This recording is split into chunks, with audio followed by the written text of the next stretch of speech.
প্রিয় শিক্ষার্থীরা, তোমরা কেমন আছো? আশা করি ভালো আছো। পবিত্র স্মেধাবের পক্ষ থেকে তোমাদের সকলকে স্বাগত জানাতেছি। আমরা অষ্টম শ্রেণীর অঙ্কগুলো করতেছিলাম, তো ধারাবাহিকভাবে আমরা এই অঙ্কগুলো সলভ করব। বীজগণিতের 4.4-এর অঙ্ক। এই ভিডিওটাই হচ্ছে লাস্ট ভিডিও। এখান থেকে আমাদের 4.4-এর যাত্রা শেষ। ঠিক আছে, তো তোমরা যারা এখনও দেখো নাই যে 4টা অনুশীলনের অঙ্কগুলো, অবশ্যই ভিডিওগুলো দেখবে, অবশ্যই তোমরা উপকৃত হবে। আর যদি ভিডিওগুলো দেখে ভালো লাগে অবশ্যই লাইক কমেন্ট শেয়ার দিয়ে পাশে থাকবে, আর দ্রুত চ্যানেলটি সাবস্ক্রাইব করে দেবে। তো আমরা শুরু করি। দেখো 4.4-এর আজকে আমরা লাস্ট অঙ্কটা শেষ করব। সেটা হচ্ছে 31 নম্বর অঙ্ক। আমরা 30 করেছি, 30 তোমাদের জন্য হোমওয়ার্ক দেওয়া আছে, 29 পর্যন্ত করেছি। এখানে এই রাশি পদগুলো দেওয়া আছে, রাশিগুলো 3টি বীজগণিতিক রাশি। তারপর তোমাকে উৎপাদকের বিশ্লেষণ কি, তারপর এখানে দেওয়া আছে। আমরা ধারাবাহিকভাবে দেখব কি দেওয়া আছে। দেখি,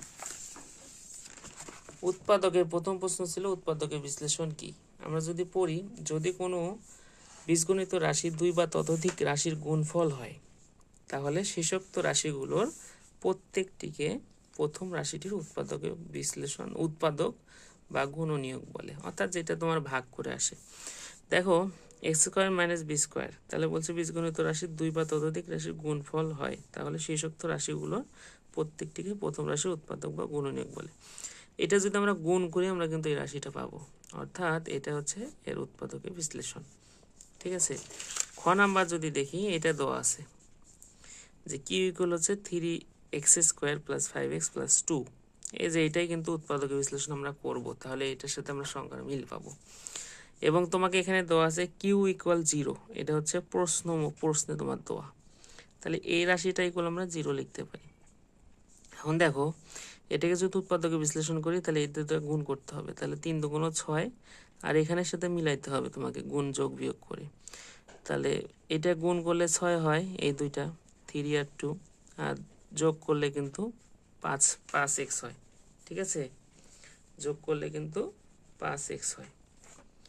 আচ্ছা, তাহলে দেখো এখানে যদি 3 কমন নেই 3x, তাহলে কি x + 1, আর +2 কমন নিলে x + 1।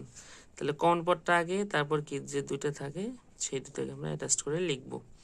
তাহলে এখানে বলছিল যদি কোনো বীজগণিত রাশি 2 বা ততোধিক রাশির গুণফল হয়, তাহলে শেষোক্ত রাশিগুলোর প্রত্যেকটিকে প্রথম রাশিটির উৎপাদক। দেখো গুণফল, এই দুটো যদি গুণ করি আমরা এই রাশিটা পাবো। ঠিক আছে, আচ্ছা এখান থেকে হয় অথবা লেখা যায়, তোমরা জানো অবশ্যই। তাহলে হয় এটা ইকুয়াল 0 অথবা এটা ইকুয়াল 0। তাহলে এটা ইকুয়াল 0 হলে x ইকুয়াল -1, আর 3x + 2 ইকুয়াল 0, অর্থাৎ 3x ইকুয়াল কী হবে -2, x এর মান কত হবে -2/3।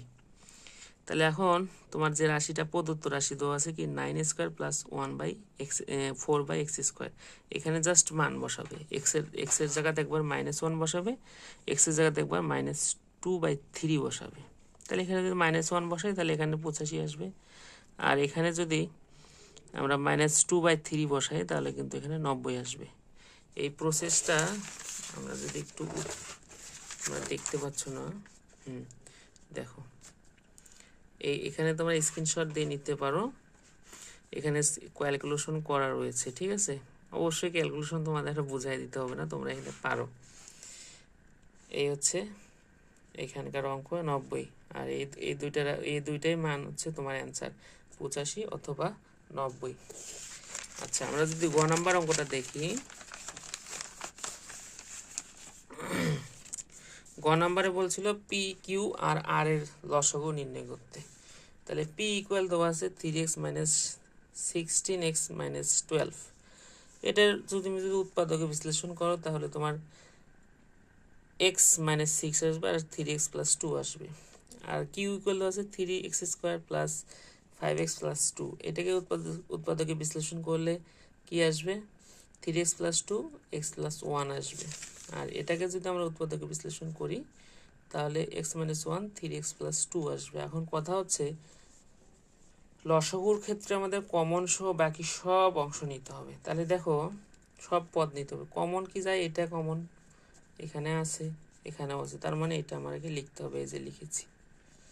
তারপর কি কমন যায়, তারপর দেখো কমন যায় না আর কোনো পদ, তাহলে কমন যেহেতু যায় না, কমন সহ বাকি সব উপাদান তোমাকে নিতে হবে। তাহলে এক এক করে লেখো। এটা কি আমরা যদি লিখি এক্স প্লাস ওয়ান এই যে এক্স প্লাস ওয়ান, তারপর কি আছে এক্স মাইনাস ওয়ান এই যে এক্স মাইনাস ওয়ান, তারপর কি আছে x plus three x plus two এই যে থ্রি এক্স প্লাস টু, তারপর আর একটা পদ আছে এক্স মাইনাস সিক্স এই যে এক্স মাইনাস সিক্স। এইটাই তোমাদের হচ্ছে অ্যান্সার। তো লসাগুর ক্ষেত্রে মনে রাখবে কমন সহ বাকি সব, আর গসাগুর ক্ষেত্রে তোমাকে মনে রাখতে হবে সর্বোচ্চ ঘাত যেটা থাকে সেটাই। হ্যাঁ, যাই হোক, ভালো থাকবে, সুস্থ থাকবে, সবার জন্য শুভকামনা। ঠিক আছে।